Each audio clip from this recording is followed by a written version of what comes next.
बुद्ध ने कहा है, शांति भीतर से आती है, उसे बाहर खोजना व्यर्थ है। परंतु प्रश्न यह है कि भीतर की शांति को अनुभव कैसे करें। अगर कोई व्यक्ति अशांत है तो वह शांति की ओर कैसे बढ़े। वो कौन सी कृत्य हैं जिन्हें करके हम अपने मन को हम शांत कर सकते हैं। मैं इस छोटी सी कहानी के माध्यम से आपके इस प्रश्नों को समझाने का प्रयास करूंगा। एक बार एक व्यक्ति महात्मा से पूछता है, महात्मा जी, इस अशांत मन को शांत करने का तरीका क्या है। वे महात्मा मुस्कुराते हैं और कहते हैं, यह समझ लेना कि अशांति क्या है, शांत होने का पहला कदम है। वह व्यक्ति पूछता है, क्या ध्यान मन को शांत करने का शुरुआत नहीं है। क्या ध्यान मन को शांत करने का पहला कदम नहीं है। वह महात्मा कहते हैं, नहीं, ध्यान तो किया ही तब जा सकता है जब तुम्हारा मन कुछ हद तक शांत हो। अगर तुम अशांत हो और इस आशा के साथ ध्यान करने बैठते हो कि तुम्हें शांति मिलेगी, तो ऐसा नहीं हो सकता है।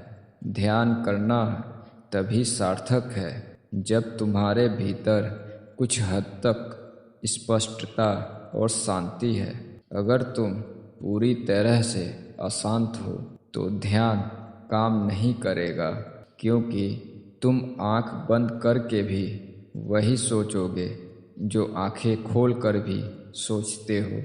इसलिए ध्यान करने की व्यर्थ चेष्टा मत करो, बल्कि ये समझो कि अशांति क्या है। अशांति का अर्थ है जो तुमने चाहा वो तुम्हें नहीं मिला। तुमने चाहा था कि तुम्हारी प्रेमिका तुम्हारा साथ निभाए, लेकिन वो तुम्हें छोड़कर चली गई। तुमने चाहा था कि तुम बहुत सारा धन कमाओ, लेकिन तुम गरीब हो। तुमने चाहा था कि लोग तुम्हारा सम्मान करें, लेकिन कोई भी तुम्हारा सम्मान नहीं करता। तुम्हारी ऐसी बहुत सारी चाहते हैं जिन्होंने तुम्हें उपहार में अशांति दी है। तो अशांति की जड़ क्या है। बेसिर पैर की इच्छाएं, ऐसी इच्छाएं जो तुम्हारे हाथ में नहीं हैं। दो तरह की इच्छाएं होती हैं जो तुम्हारे हाथ में होती हैं और दूसरी जिसका वास्तविकता से कोई संबंध नहीं होता। जैसे एक दिन ये पूरी दुनिया मेरा सम्मान करेगी। जो इच्छाएं हमारे हाथ में होती हैं, यानी जिन्हें सच करने के लिए हम कुछ कर सकते हैं, अगर ऐसी इच्छाएं अशांति भी पैदा करें तो वो भी अच्छा ही है। वह व्यक्ति पूछता है कि क्या अशांति भी दो प्रकार की होती हैं। वे महात्मा कहते हैं, हाँ, कह सकते हैं। एक अशांति तुम्हें आगे बढ़ने के लिए प्रेरित करती है और दूसरी अशांति तुम्हारे भीतर असहाय होने का भाव पैदा करती है। उदाहरण से समझो, तुमने इच्छा करी कि तुम्हें स्वस्थ होना है, लेकिन तुम घर में आराम से बैठे हो, जिसके कारण तुम्हारे भीतर अशांति पैदा हो रही है। तो यह अशांति अच्छी है, क्योंकि यह तुम्हें कुछ करने के लिए प्रेरित कर रही है। दूसरी अशांति समझो, तुम चाहते हो इस दुनिया की सबसे सुंदर स्त्री तुम्हें प्रेम करे। क्या यह इच्छा तुम्हारे हाथ में है? नहीं, यह दूसरे के हाथ में है।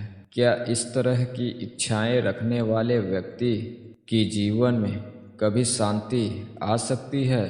क्या तुम समझे कि अशांति क्या है और यह क्यों पैदा होती है? वह व्यक्ति कहता है, जी गुरुदेव, अब कृपा कर इसे खत्म करने का तरीका बताइए। वे महात्मा कहते हैं कि जब हमारा मन अशांत होता है तब हमारे भीतर क्या हो रहा होता है, क्या तुम जानते हो? वह व्यक्ति कहता है, नहीं महात्मा, कृपया कर आप ही बताएं।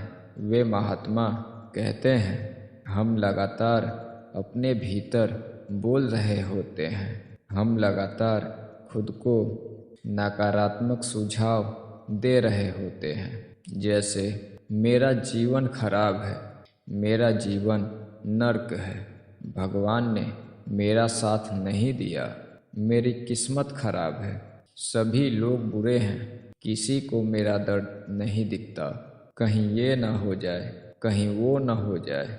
इस तरह के नकारात्मक सुझाव हम खुद को देते रहते हैं, जिससे अशांति घटती नहीं बल्कि बढ़ती है। वह व्यक्ति पूछता है, तो उपाय क्या है महात्मन? वे महात्मा कहते हैं, खुद को सही सुझाव दो। यदि खुद नहीं दे सकते तो किसी दूसरे का सहारा लो, किसी ऐसे का सहारा लो जो दे सके। जैसे अभी तुम मेरे पास आ सको। जब तुम यहाँ आए थे तो बहुत दुखी थे, लेकिन अब तुम्हारे मन की अशांति कम हो गई है और स्पष्टता बढ़ गई है ना? वह व्यक्ति कहता है, हाँ गुरुदेव, यह सत्य है। वह महात्मा कहते हैं, ऐसा इसलिए हो सका क्योंकि मैं तुम्हें लगातार सही सुझाव दे रहा हूँ। इसलिए सत्संग करो। सत्संग का अर्थ होता है सत्य का संग करना। वे महात्मा पूछते हैं, क्या तुम समझ गए? मन को शांत करने का दूसरा चरण क्या है? वह व्यक्ति कहता है, जी गुरुदेव, मैं समझ गया, लेकिन एक प्रश्न मेरे मन में अभी भी है कि क्या ध्यान अशांति को समाप्त नहीं कर सकता? वे महात्मा कहते हैं, ध्यान एक यात्रा है और इस यात्रा के दौरान मन खुद बहुत सारी अशांतियाँ लाता है, जैसे डर, चिंता और भी कई तरह की अशांतियाँ। तो अगर पहले तुम समझोगे ही नहीं कि अशांति क्या है और यह क्यों पैदा होती है, तो तुम ध्यान करोगे कैसे? इसलिए ध्यान तीसरा चरण है। ध्यान की शुरुआत तब करनी चाहिए जब तुम्हारा मन शांत हो।